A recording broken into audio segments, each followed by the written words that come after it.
I'd like to start with Rebecca because I've just saw episode 202, and wow, what a great courtroom episode, a classic Star Trek, and such a powerful message for so many people. So I was wondering, what does it mean for you as an actor to deliver that performance, and for Una, for your character, what does it mean for her afterwards? Well, it was an incredible honor to get to do one of the classic courtroom dramas for Star Trek and be added to the legacy of some other very famous courtroom dramas that we all know.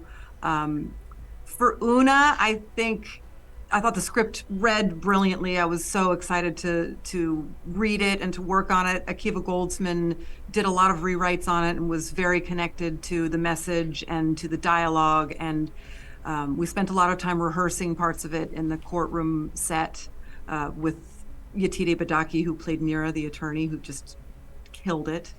And it's an incredible turn for Una, who finally gets to unburden herself with this lie that she's been living and finally get to live authentically. And hopefully for her moving forward, she's a freer Una.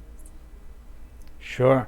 For Anson, first season was very much Pike's arc dealing with his destiny. He was at first struggling with it, and at the end of the first season he finally sees that there's no other way he could go with his fate. What does that bring for the character this season? Does it change the character? Is a new moment for him? Yeah, that was something that we knew that we had to deal with from the very top of the show. You couldn't start the show without starting to deal with that, and that was, Pike learning or thinking he was learning the lesson that the journey is the destination, and unfortunately, you can understand that mentally and still not have learned the lesson, and so he continues to bump up against that. And I think that the addition of the relationship with Captain Patel is an important one because it allows that question of, is he going to share this with another person, with somebody who's intimate with? Is he going to acknowledge it to himself? What is this going to do to him moving forward when he's dealing with a relationship that it's assumed they both want to have longevity?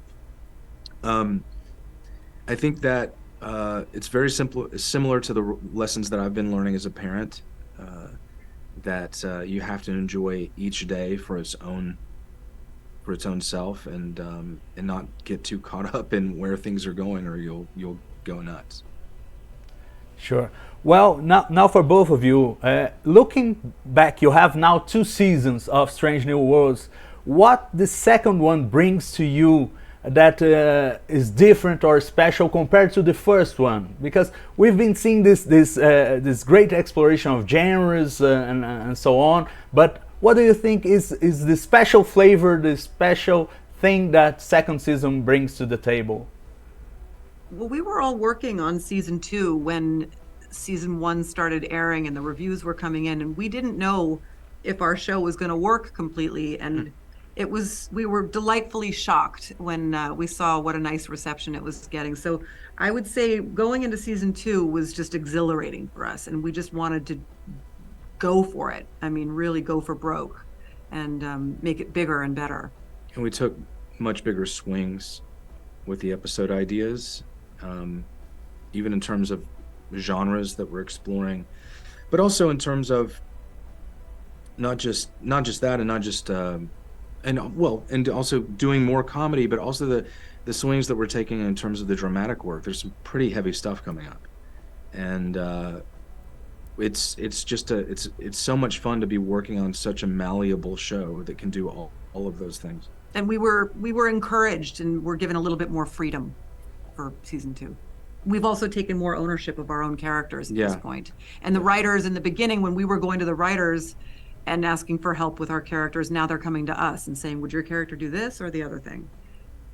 This is something I wanted to ask you, because at this point you've been Pike and Una for Discovery, then the shorts, then 2 seasons of Strange New Worlds. How much of your performance and your work as an actor is being infused into the character to the point that the writers are starting to write for you as actors to the characters? Do you feel this is happening at this point?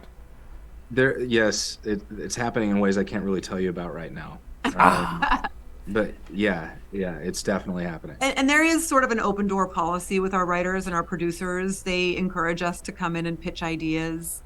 Yes, it is definitely happening.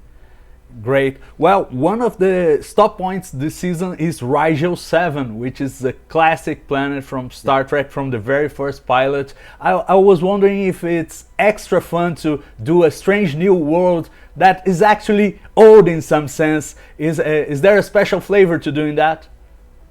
Well, it was a great idea.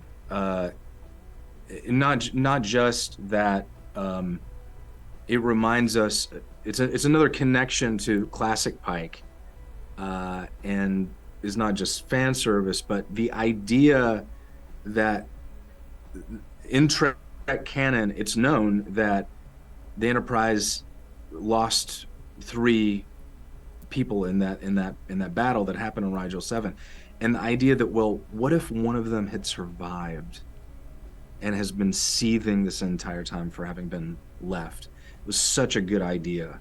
It's such a great tweak to canon that it worked particularly well for that episode.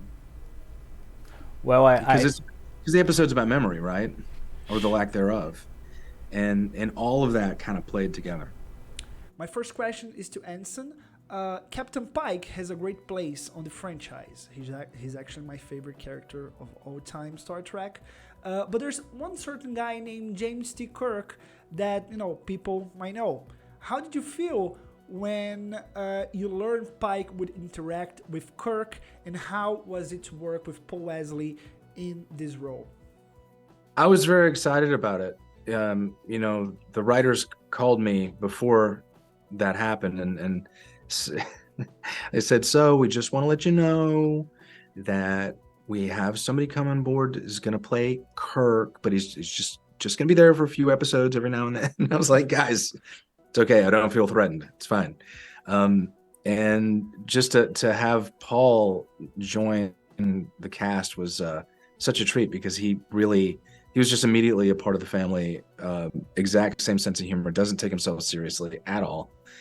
And is really having fun with the character. So yeah, I dug the idea, and I've enjoyed it the whole time. Great. So Pike loves to cook, right? We've been seeing him doing it across the entire first season. Since I'm Brazilian, I would like to know if someday he will prepare some Brazilian meal for the Enterprise crew, maybe preparing some caipirinhas. What about some feijoada? That's a great idea.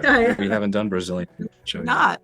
I will mention that to the writers, since we have clearly such a fan base in Brazil. It's very huge.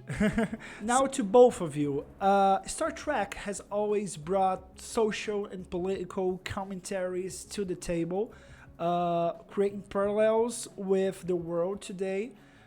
Which was the most important commentary that Strange New Worlds Season 2 is bringing now?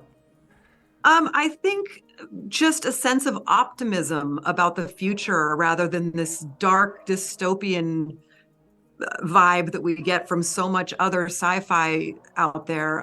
It's not scary. It's looking forward to the future. We have an instinct to continue as the human race. And I think when we think of the future, we want to think of it with hope instead of fear.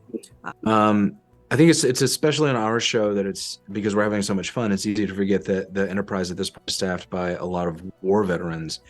And as you know, in my country, we've been dealing with the scars of war quite a bit. And so you may see something about that, which I think is an important subject to talk about. Great. My last one is to Rebecca. Now that we've seen the conclusion of Una's arc as a Lyrian hiding on the Enterprise. Which aspects of the character you think would be cool to dive deeper next?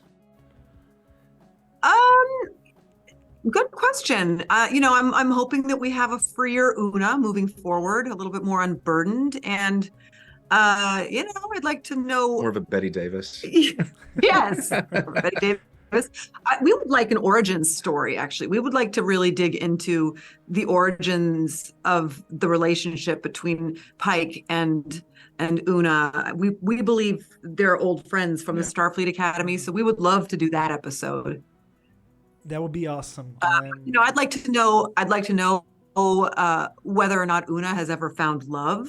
There are a lot of things I'd like to discover about her still. It's cool. Maybe she finds a number one like you, Rebecca, did, right?